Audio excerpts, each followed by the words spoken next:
In the heart of the dense ancient African rainforest lay the village of Nkwobi, a place where the line between the natural and the supernatural was as thin as the air before a storm. The villagers lived simple lives, tending to their crops, livestock, and telling tales passed down through generations. But there was one tale whispered more often than the rest, especially under the cover of the night. The tale of the magic Calabash. The Calabash, an ordinary-looking god on the outside, had been passed down through the lineage of the village's chiefs for centuries. It was said to contain immense power, a gift from the gods to the first chief of Nkwobi. No one dared to misuse it, for it was known that the Calabash granted only one wish in a lifetime, and that wish could never be undone. For decades, the Calabash lay dormant, kept hidden in the chief's heart, its power untouched. The current chief, Chief Omenka, was a wise and cautious man. He never allowed anyone to speak of the Calabash, for he believed in it was a power too great for mortal hands.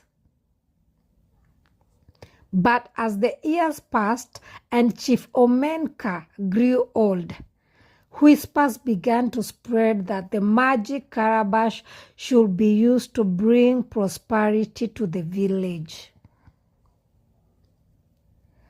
One fateful evening, as a storm raged over the village, Omenka's youngest son, Emeka, returned from hunting with a dire message. The crops had failed, and the river that provided water for the village had begun to dry up. Hunger loomed over Nkwobi like a vulture cycling its prey. Desperate to save his people, Emeka urged his father to use the Calabash to restore the village's prosperity. Chief Omenka, though reluctant, knew the situation was dire. He gathered the village elders, and after much debate, they decided to use the Calabash's power to bring an end to their suffering. That night, under the watchful eyes of the villagers, Chief Omenka retrieved the Calabash from his hiding place. The air grew still as he held the ancient god in his hands. The chief spoke the sacred words passed down through generations, his voice steady despite the weight of the moment. As he finished, the Calabash began to grow with an otherworldly light, illuminating the entire village. Restore our land, restore our crops, restore our livers, Chief Omenka commanded, his voice echoing through the night. The Calabash grow intensified, blinding everyone for a moment. When the light faded, the village stood in awe. The fields that had been barren were now full with crops. The river flowed once more, and the air was filled with the sweet scent of blooming flowers. The villagers rejoiced. their fears washed away by the Calabash's magic. But as the days passed, the villagers noticed something strange. The crops grew too quickly, becoming wild and unmanageable. The river, once a gentle flow, now raged like an untamed beast, flooding the village's outskirts. The abundance they had wished for had turned against them. In their greed and desperation, they had not specified how the Calabash should grant their wish.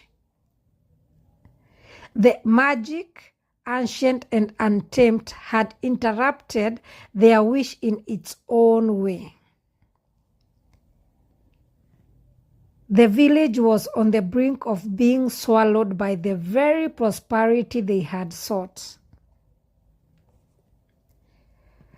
Chief Omenka, stricken with guilt, knew that only the one who had made the wish could reverse it.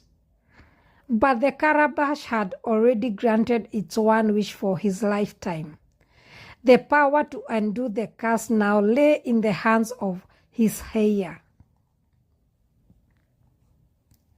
Emeka, realizing the burden of his father's mistake, stepped forward. The village's fate now rested on his shoulders.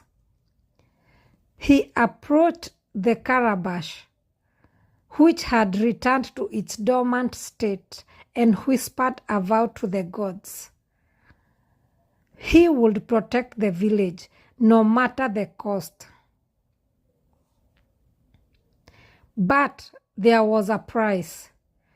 Emeka would have to journey to the heart of the forbidden forest, where the spirit of the first chief still roamed, to learn how to control the Calabash's power. No one had ever ventured into the forest and ever returned, for it was said to be a place where the living and the dead walked side by side. Armed with nothing but a spear and the Calabash, Emeka set off into the dark forest, the hopes of the village resting on his shoulders. As he entered deeper in the forest, seemed to come alive, shadows flickering at the edge of his vision, whispers brushing against his ears. He pressed on, driven by the thought of saving his people. After days of wandering, Emeka finally found himself at the heart of the forest. There, beneath a towering baobab tree, stood the spirit of the first chief, a towering figure draped in mist.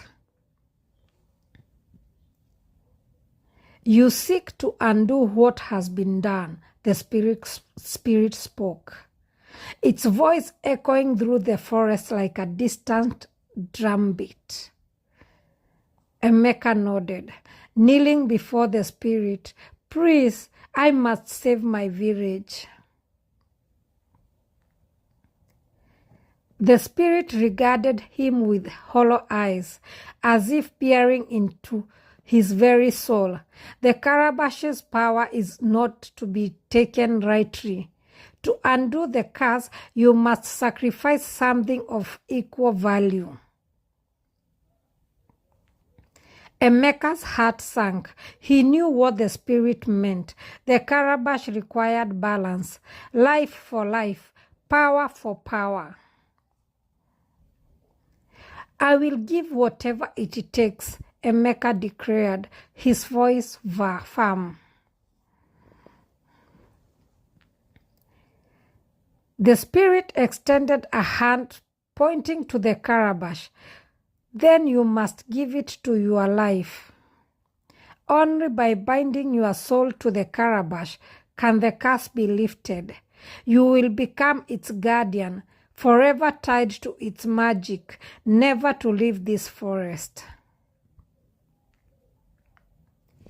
Emeka hesitated, the weight of the decision crashing down on him, but he knew what he had to do. He could not let his people suffer for his father's mistake. With a deep breath, he placed the calabash at the spirit's feet and bowed his head. "I accept," Emeka said. The spirit nodded, and blinding light engulfed Emeka. When it faded, the calabash was gone, and its breast stood a small growing seed. The spirit handed the seed to Emeka. "Plant this at the center of your village. It will restore balance, but remember, it comes with a price." Emeka returned to the village, weak and weary, but determined. He planted the seed at the heart of Nkobi village, and as the first leaves sprouted, the wild crops began to wither. The river calmed, and the village returned to normal. But Emeka's sacrifice was not forgotten. He remained bound to the forest, his spirit watching over the village, ensuring that the calabash's power was never misused again. And so, the tale of the magic calabash was passed down through generations, a reminder of power, of words, the weight of wishes, and the cost of greed.